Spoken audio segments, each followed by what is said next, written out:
Welcome to Common Sense Care, Parenting Gender Confused. The gender industry's one-size-fits-all answer for kids who struggle with their gender identity is affirmative care. But in no other area of education or psychology or medicine is a one-size-fits-all treatment plan the best thing for every person. We believe that every child is an individual and should be given the care and support that's most appropriate for him or her. So welcome back. I'm Maria Keffler. And I'm Erin Brula. And Maria, what's our topic today? Well, we're going to talk about transgender identity and revisionist or rewriting history. Oh, wow. Yeah, this is something that we see a lot. It's almost a trope with Mhm. transgender kids that they rewrite their history and they say, I've always felt this way. I felt this way since I was a child. I've always known that I wasn't, whatever the child's birth sex is. And when the parent starts probing and saying, wait a minute, you never showed any signs of this, the child will say, oh, I hid it from you. I hid it from you because I knew you'd be upset. Or I just was trying really hard to be my birth sex because I thought that's what everyone wanted. And they recreate their history. Mhm. And something that parents need to know is that they're actually given the script by trans activists. They're told to tell their parents this because, of course, parents know this isn't true. It's really confusing, and the pain that I hear in parents' voices when this happens is just hard to describe because these are parents who raise these children and saw them from the time they were born until they've developed this identity, and they know the truth of it. And it's I only feel a little bit of it when I think about the friends of my children that I have seen taken on this identity, who I saw growing up, and I know that they didn't have this identity when they were little. I know that, and that's the pain I have. Just as a family friend, I can't imagine what it's like as a child to have a child basically insist this, and either you're a hateful person for not accepting it, or you're delusional, you're not loving. And for parents, this has got to be just incredibly confusing and heartbreaking. And people may be wondering, where are kids getting the script? Because Mhm. we often talk about this is very scripted. This is given to kids from transgender activists. And I think parents need to be really aware of where all this is coming from. This is coming from social media. Mhm. Every social media platform that I'm aware of has a cadre of influencers, of transgender influencers. These are typically older transgender identified men who present as women, who come on as these glitter moms, and they seduce our kids. They present this, look how fabulous and glittery and wonderful I am, and everything's wonderful. And Because I if love you. And and I I love love you. you. And if your parents don't approve of Mhm. this, they don't love you. Mhm. That is the message that is transmitted over and over and over and over again. Mhm. So it's coming through social media. It's coming from school. They're teaching this at school. I've heard so many stories of teachers and counselors, and they'll bring in, special speakers, special guest speakers who will ask the kids in the whole class, tell us what your gender identity is. Stand up and tell us what your gender identity is. Oh yeah, you really present as different than your birth sex. So have you considered that you might be transgender? And if your parents don't agree, they're hateful and awful and bigoted. This is coming from literature. I mentioned this in an earlier episode. Young adult literature, youth literature, it goes through these phases of what's popular. 10 years ago, it was vampires and werewolves. It was all of the Twilight knockoffs. Everybody was writing vampires and werewolves. And I remember at the time just thinking, I can't wait till they're done with vampires and werewolves. I can't wait until they're done. And then there was all the Harry Potter knockoffs. Everybody was a witch or a warlock. Well, now it's translit. And it's I never thought I'd miss vampires and werewolves and witches and warlocks, but Yeah.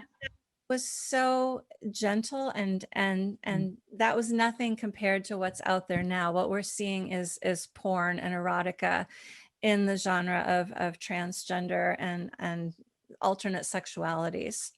And So if you're the only one in your class who doesn't identify as transgender, if you're the only one in your peer group, you're not nearly as cool.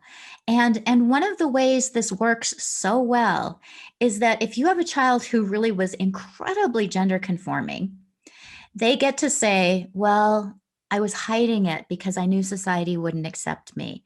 Mhm. And I knew that, and I was worried you wouldn't love me if I came out as my true self. Or if you have a kid who was gender nonconforming, they can point to it and say, see, here I am playing with Trex as if I'm a girl, or if it's a boy, see, here I am in an apron cooking. And so no matter what the child's history, the script will fit. And again, most of us can go through our history and find examples, where, I'm sure that almost every girl can find a picture where she was doing something that was kind of gender nonconforming. If we look at regressive gender stereotypes, hopefully they can. But again, even if they can't, they can still use this narrative because they can say that they were pretending. And I want to say this reminds me so much of the false memory syndrome that we had for a while, because what happened in the 80s and 90s is we had girls basically being told, if you don't remember abuse, it's because you're repressing it. And if your perpetrator doesn't admit to it, it's because they're hiding it. Again, it's this catch-22. No matter what happens, the child can say that they were sexually assaulted or sexually abused because of this weird narrative that came out. Um, And I this think so many people were falsely accused during that time. So many parents and caregivers who now have been exonerated that no, they never did assault or rape or abuse a child. But they were put in prison. They were given felony charges at that time. Yeah, they had to register as sex offenders, and it's terrifying because it was based on this whole revisionist history. So we do have a lot of research about how malleable the memory can be, and a lot of times these kids are not malicious in their intention. It's very easy to just gently manipulate people's memories, which is what the therapist did with this false memory syndrome. They manipulated these often girls, same Mhm. demographic, young girls, into believing that they had been abused. And it's very similar. It's this very gentle narrative that you just sort of feed to the person.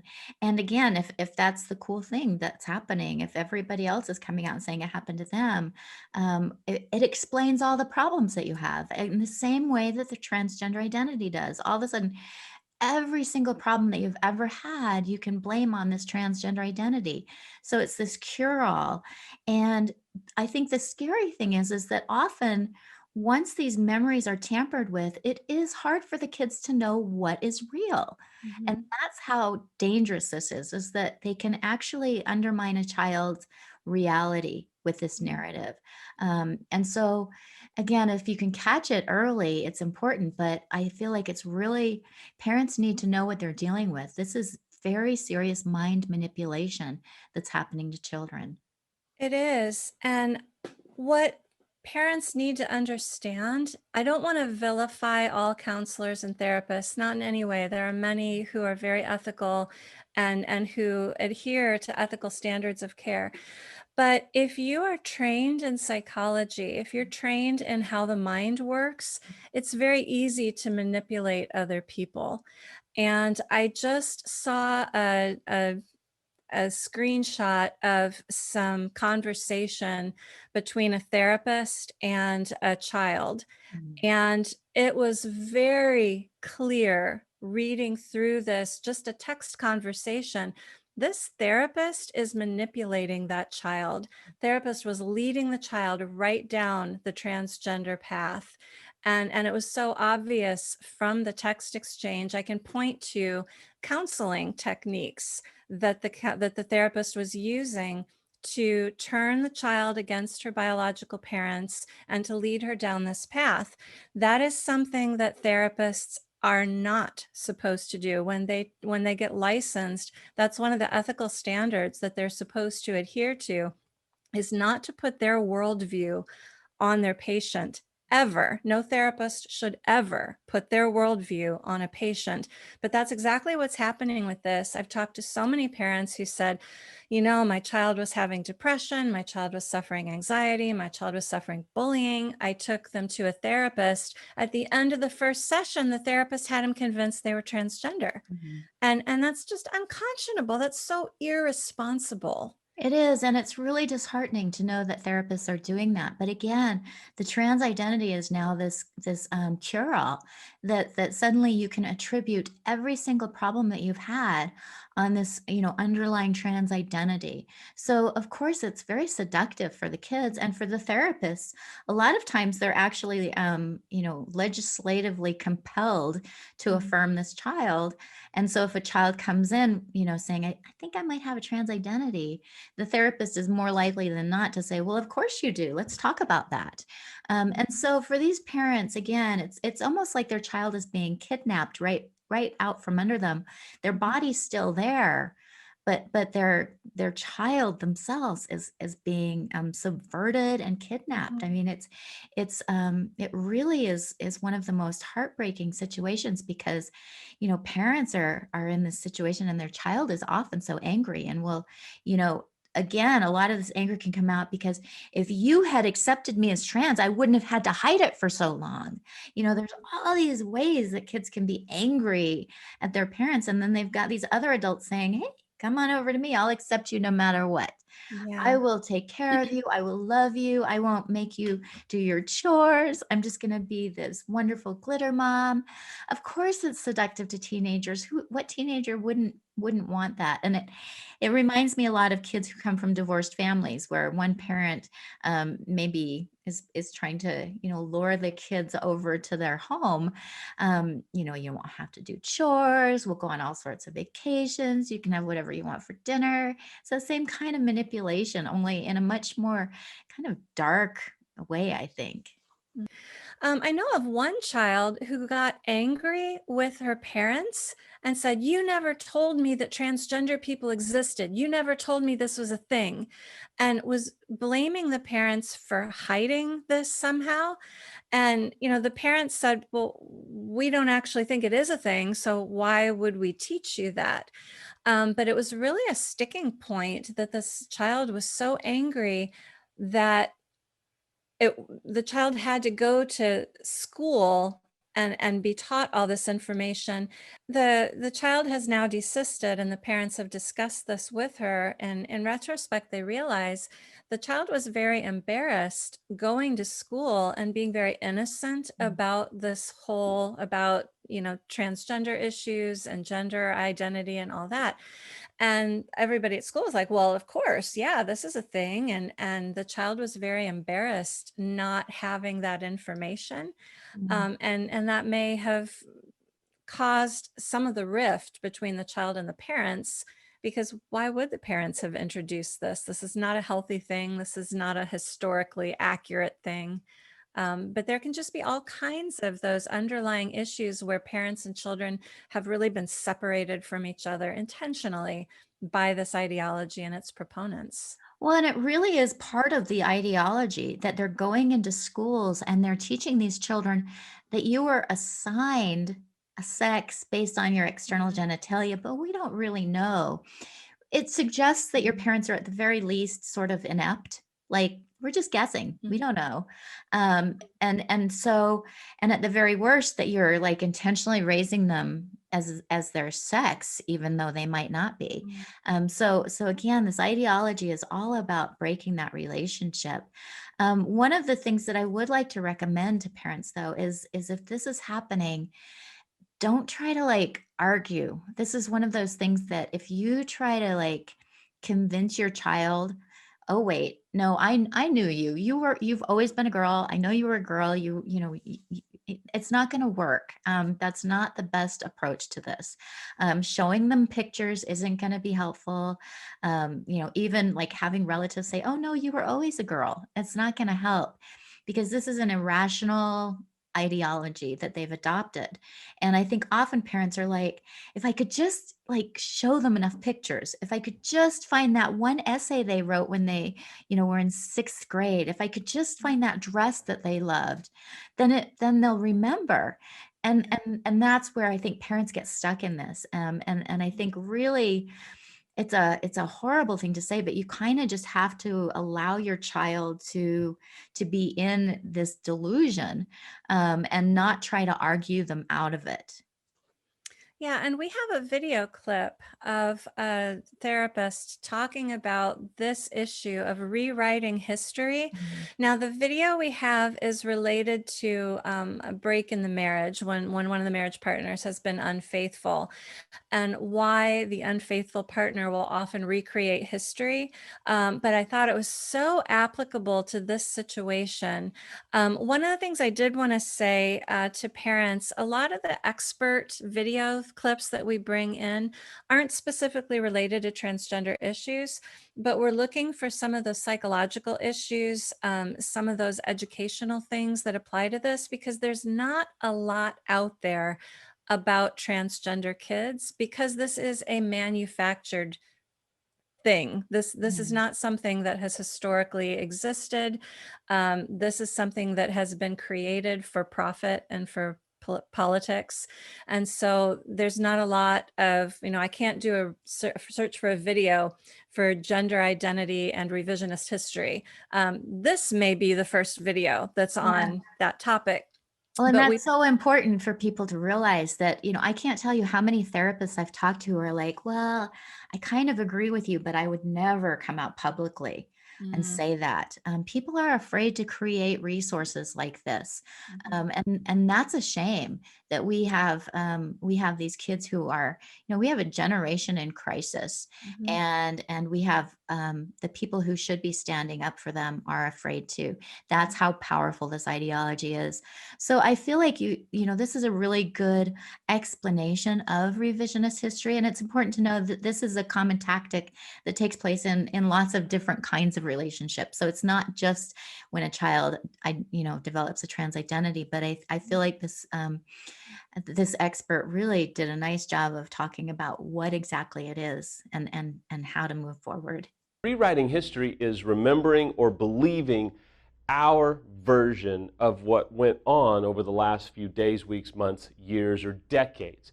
It is kind of selective remembering, if you will. When we rewrite history, we basically are making everything about ourselves. We are justifying our actions, minimizing our shame. If someone is using this rewriting of history, they're probably in a very difficult spot. They're not unredeemable, if you will, and they're not too far gone, but they're probably in a state of mind or a state of recovery or lack thereof that you're not going to be able to win that battle. So it's going to be tempting to get sucked into this, but no, here's the truth, here's the truth. You're going to have to resist the urge to fight for the truth and simply maybe say something along these lines, which is, I'm incredibly sorry that you see it that way. And that's going to be a boundary that you're going to have to draw. And if they are rewriting history, they're probably going to get immensely frustrated and even maybe bully you and lash out at you because you don't want to play their game. Don't play their game. You can't win. This is not a game that you can win. That's such a good video, and I really encourage everybody to go back and watch the whole video. Again, it's about marital infidelity, but there's so much in there that speaks to this issue. One of the things I do want to caveat, he mentions in there the importance of finding a good therapist for your marriage. And in a marriage situation, absolutely, you want to find a therapist who can help with that. I would refer parents back to one of our previous videos on finding a trustworthy therapist, because Erin, as you mentioned prior to watching the video, so many therapists are being pressured to affirm. They're scared not to affirm. It's getting really difficult to find a therapist who's going to be ethical and who's going to treat your child the way they should be treated, and not just the way the trans activists want the child to be treated. So be very cautious about that. But I think this video, it's really important to recognize that this is a manipulation tool. Revising history is a manipulation tool. Now, does your child know that he or she is revising history, or is this part of what's happening via the cult? Probably a little of both. It can be hard to parse that out. Is somebody lying, or are they deluded? That can be really hard to parse out, but I think it's important to reiterate, Erin, what you said. You're not going to be able to talk your child out of this. You're not going to be able to force the child to accept reality. So I loved what he said in the video. You can just say, I am really sorry that that's how you see this. Yeah. And I think that that's really important. And I think, mhm. I actually have been reading a book right now about aging and memory. And there's this scenario they talk about the Beatles when they were making one of their movies. And they interviewed different members of the band about the making of the movie, as well as the producer. And they each had different impressions of things that happened. And the producer was like, that didn't really happen. Don't put that in the movie, don't put that in your documentary. That didn't really happen. And he said he went back and looked at documents and was like, oh, not only didn't it really happen, but the way I thought it happened didn't happen that way either. And so we historically, we know that our memory is very malleable.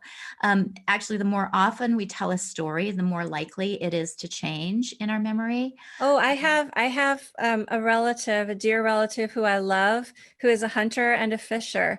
And every time he tells the story, the fish gets a little bigger, or the bear. It's not in any, yeah. And this is something we do subconsciously. It's not at all intentional. It's not like your kids are trying to do, to do this, to manipulate you. And it's one of the reasons that this is so damaging and dangerous, is because, as a parent, you just feel so helpless. You almost feel crazy. Like, wait a minute. I thought I lived, my entire life with this child. What's happening? What's happened to them? Why are they saying this? And trying to logic it out. I hear that from parents all the time. Am I crazy? I feel crazy.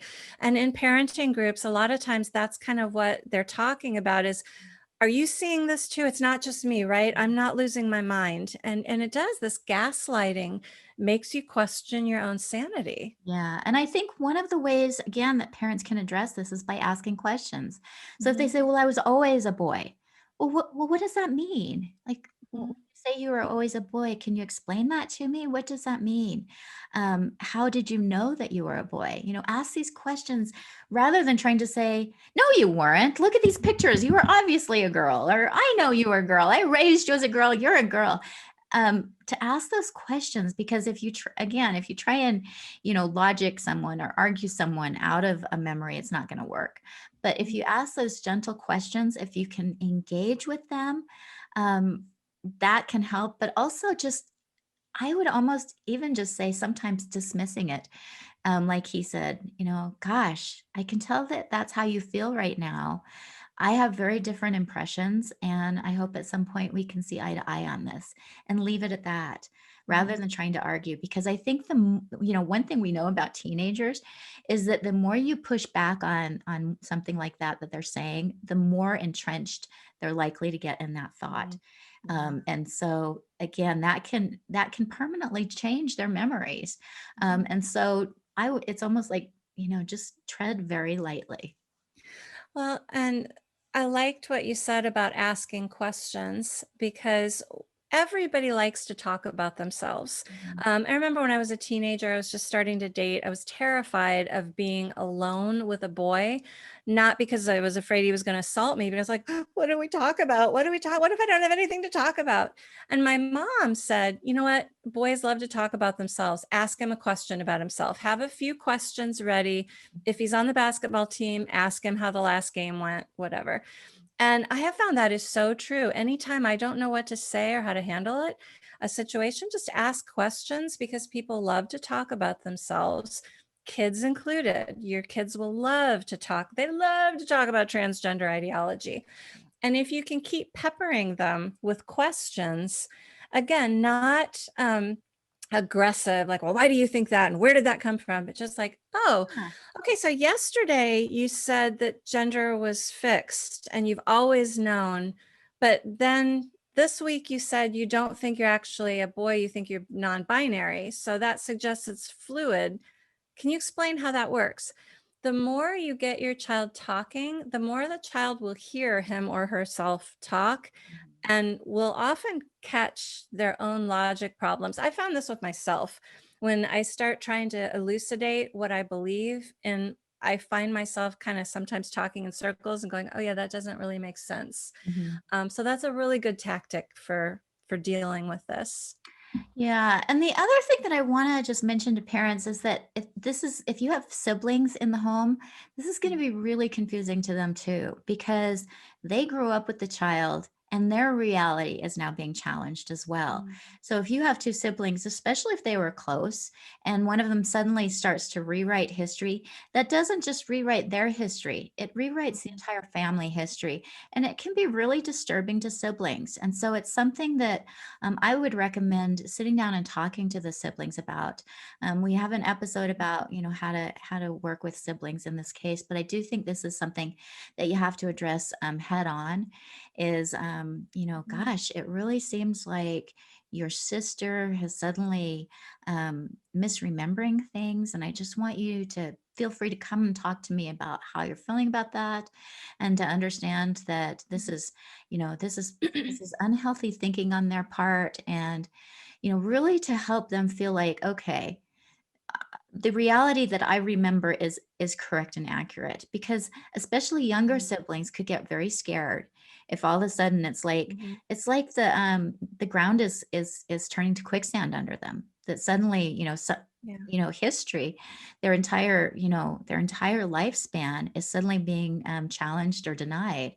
That can be really disturbing. So as hard as it is for parents, it can be even scarier for kids. Yeah, kids have much less control over their lives. And I liked what you said about the ground turning to quicksand. While you were talking, I was actually thinking of an earthquake underneath your feet, but I think quicksand is an even better image for that. And I want to go back to something you said earlier about how our memories are very faulty. Um, there have been some wonderful documentaries. Brain Games has some stuff on memory and perception, and we each see such a small portion of what's actually happening around us. And Mhm. then what we retain of that is incredibly small. And I've been shocked as I talk to my husband or my kids or my brother and my parents, when we compare memories about things that have happened, how very differently Mhm. we see them. Mhm. And I'll just tell a quick story on my husband. He's the oldest of 5 siblings.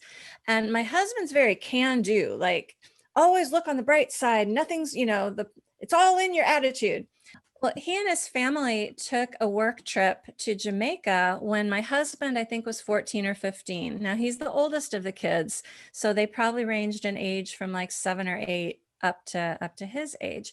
Well, I'd always heard about this trip to Jamaica from my husband, and how, oh, it was great. We built houses, and yeah, we lived in this little house with a dirt floor, but it was like camping and it was so great. Well, then I started talking to his siblings about it. And I mean, one of them is like, oh, Jamaica. Oh, yeah. Oh, Jamaica was awful. I mean, like, he's almost got like PTSD from this trip to Jamaica.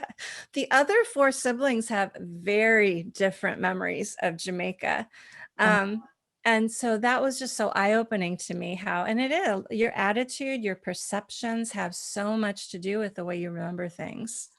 It reminds me of this video, and I don't know if you've ever seen it, but a lot of what we remember also has to do with where our attention is. And there's a video where there's, I think that's basketball players or something, and you're supposed to count the number of times they bounce the ball. And during it, a man in a gorilla suit comes into the frame, like stands there for a little bit and then walks off. And they tested people to see how many people noticed the gorilla.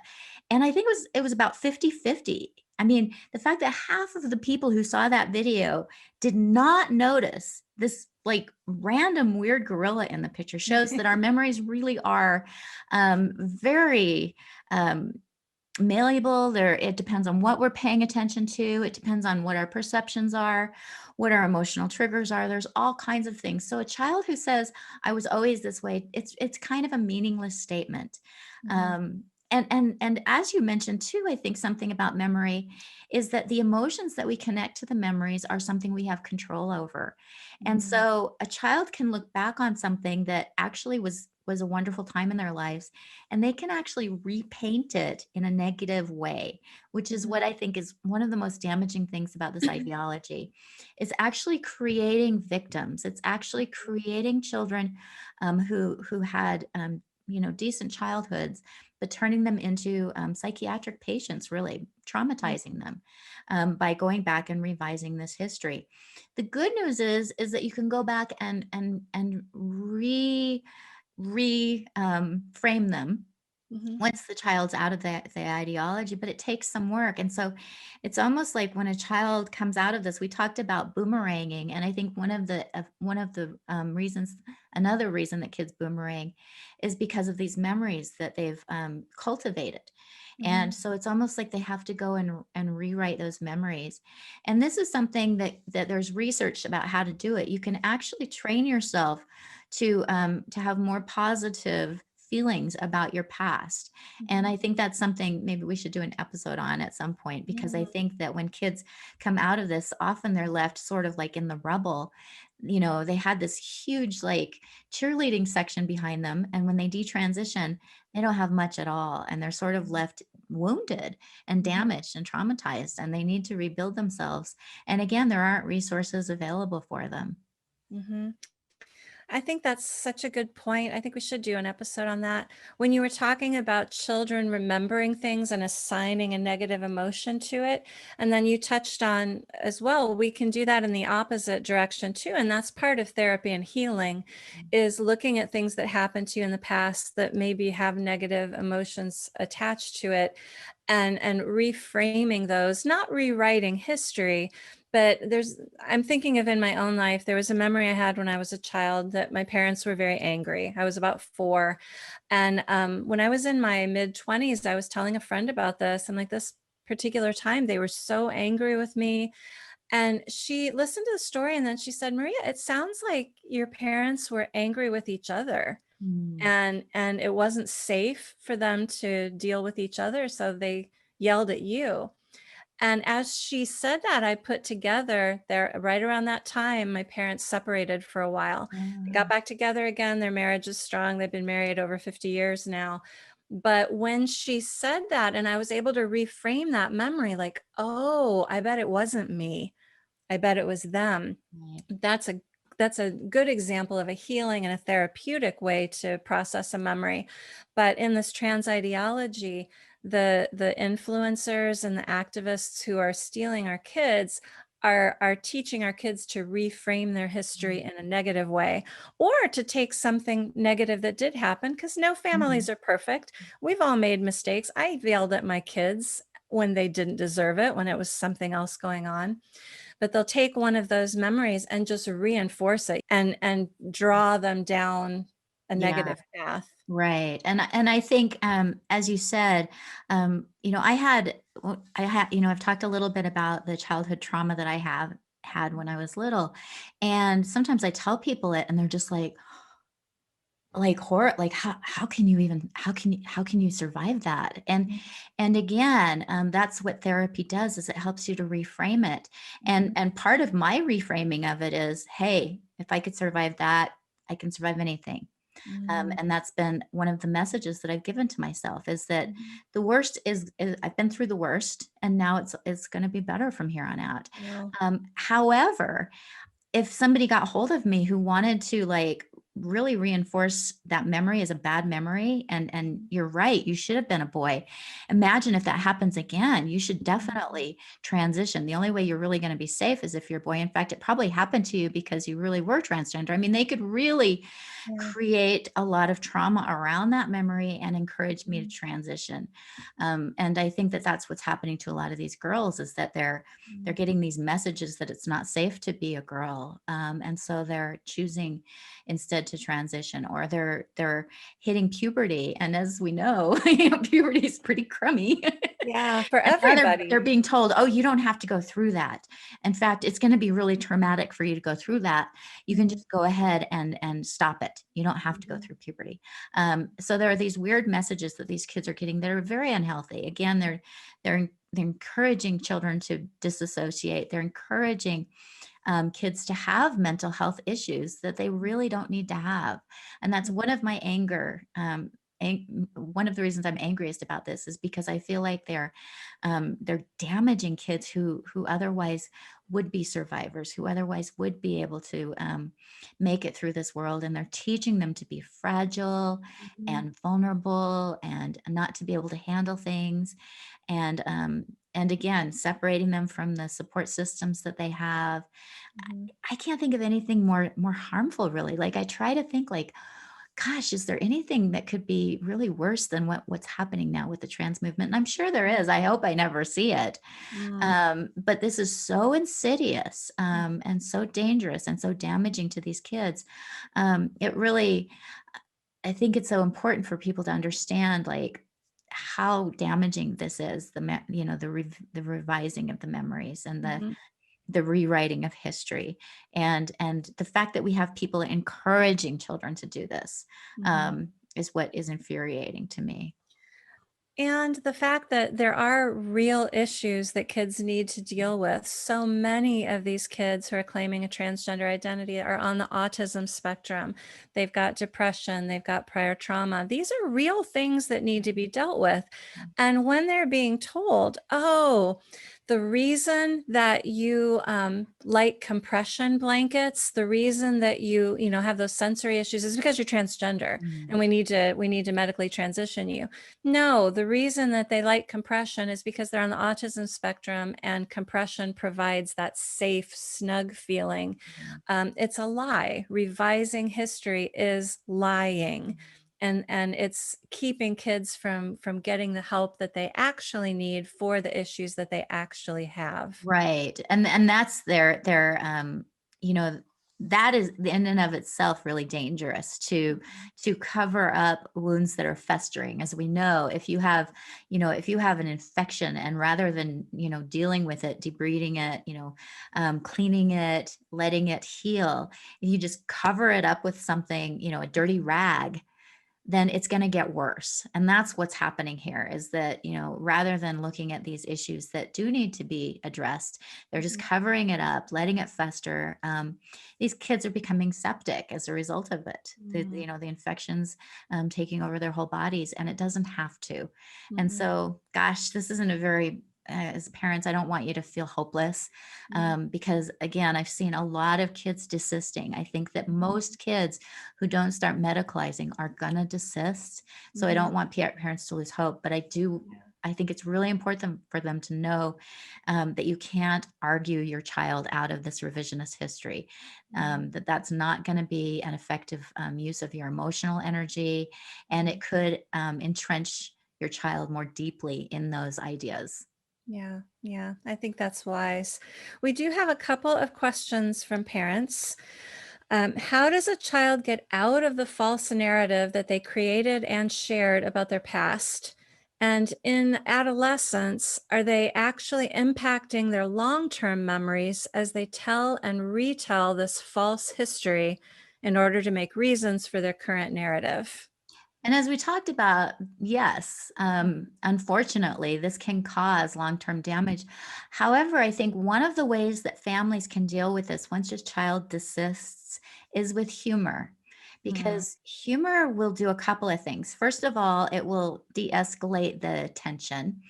It will allow the whole family to laugh together, and it will start to infuse positive feelings that a child had. So when they remember something, rather than being like, I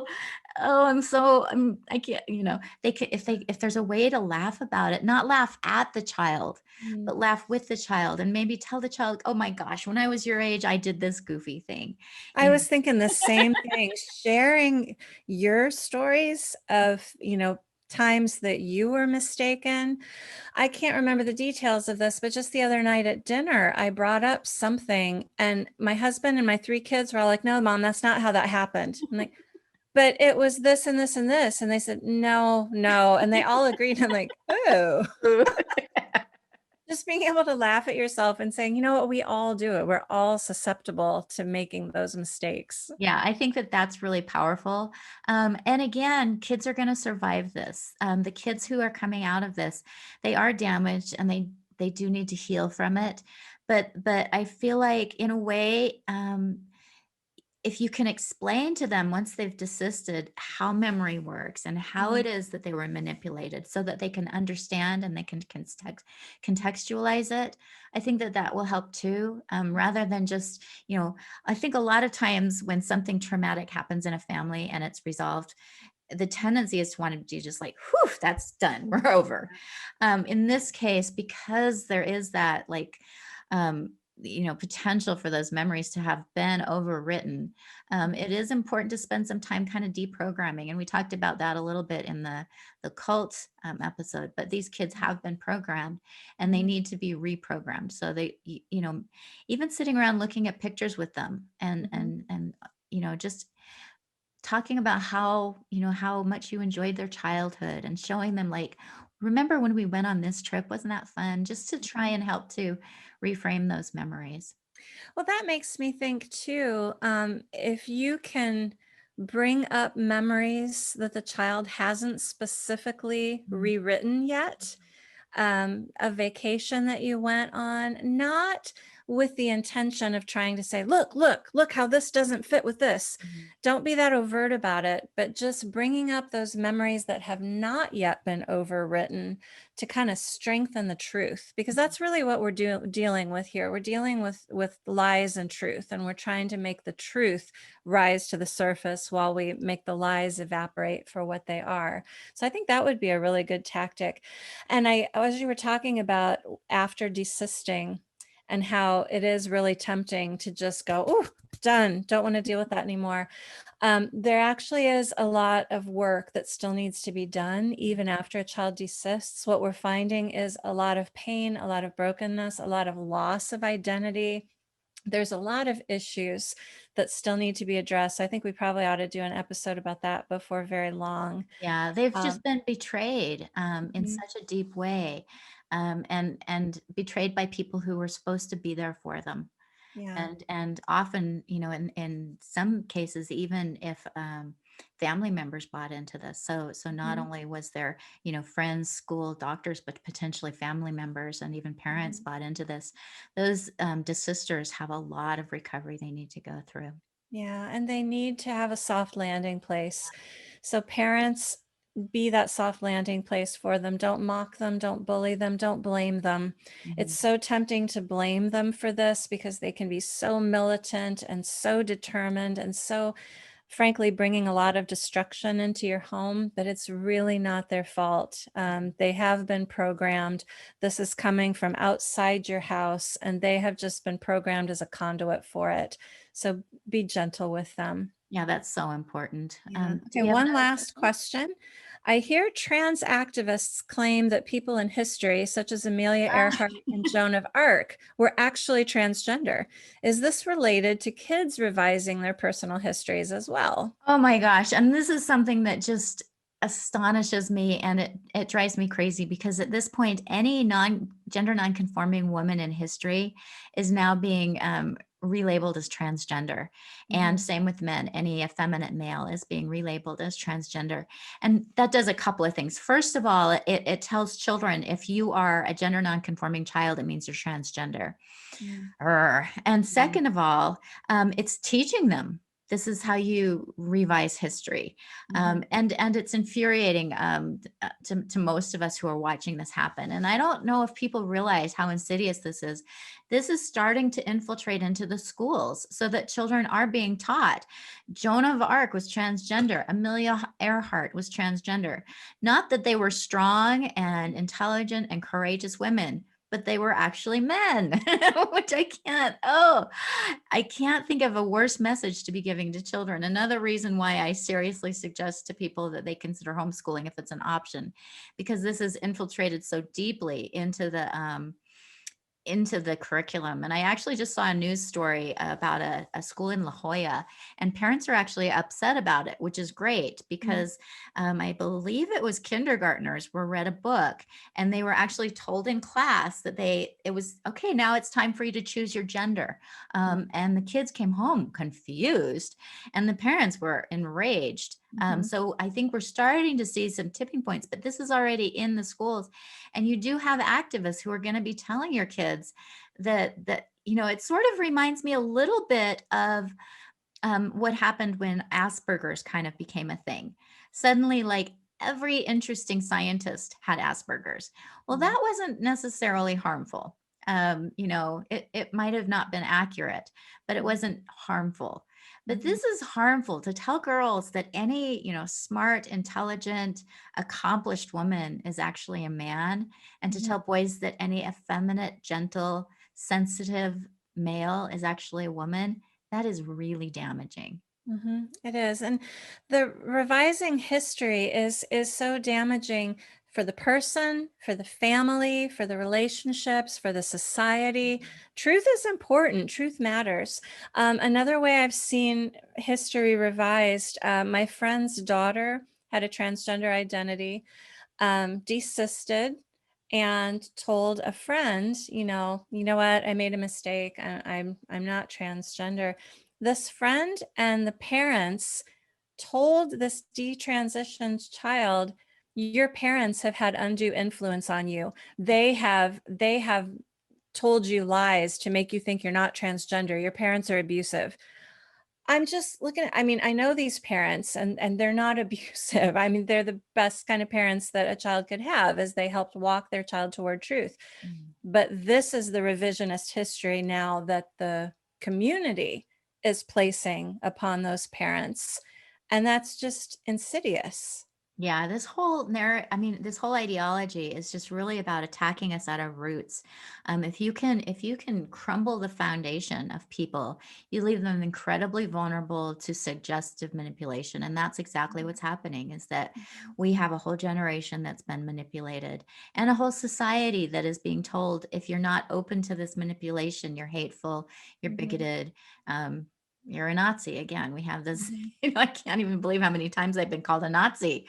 Yeah. And again, and the other thing that I think, that reminds me of another kind of revisionist history that is very subtle, but what it's doing is it's really, it's it's kind of suggesting that the Nazis weren't quite as bad as we were suggesting, or that what we're doing is so bad. Either way, it's very dangerous to say, well, what happened during the Holocaust is the same as what you're doing now as a parent trying to protect your child from the ideology. That is either A, suggesting that what the Nazis did wasn't really that bad, or B, saying that you are akin to, the SS and the horrors that happened. And I'm seeing this a lot, and it's very disturbing to me because, again, it's revising a whole segment of history to suggest that anybody who doesn't agree with your ideology is the same as a Nazi, is the same as Hitler, is the same as one of those, soldiers who tortured and did terrible, terrible things to people in the concentration camps. Basically, what this is otherizing people, to suggest that they're somehow not as human. And once you do that, once you can create that narrative that there's a certain group that's not as human, that doesn't quite deserve the same rights as others, then it creates the opportunity to actually do what happened in World War II. That's how they managed it.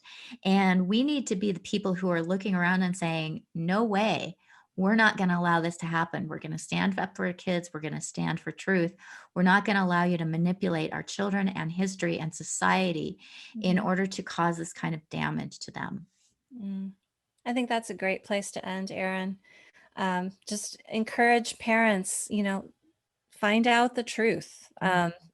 Stand on the truth. Parent your kids the way we know kids need to be parented, because we need to rescue kids from this ideology. And again, I know this hurts, and I just want to let parents who are watching this know, we understand the pain and how, this is probably one of the more painful aspects of it is the revisionist history. So we know how much it hurts, and your pain is real. And it's important for you to acknowledge that this is incredibly painful. It is. Well, next week we are going to talk about, is there such a thing as true trans? Yes, this is one of my soapbox issues. It should be a lively discussion, and maybe one that will bring up some things people hadn't thought of before. Well, thank you so much, Maria, and we'll see you next week. Thanks, Erin. See you next week. Bye-bye. Bye. We are not doctors or therapists. We are not giving medical or psychiatric advice, and we offer no guarantee of outcomes. We simply want to talk about how to support and love kids using long understood best practices from the fields of psychology, education, and child development. We're glad you joined in our conversation today, and we hope that you took away something you can put in your toolkit for parenting your gender-confused kids with truth and love.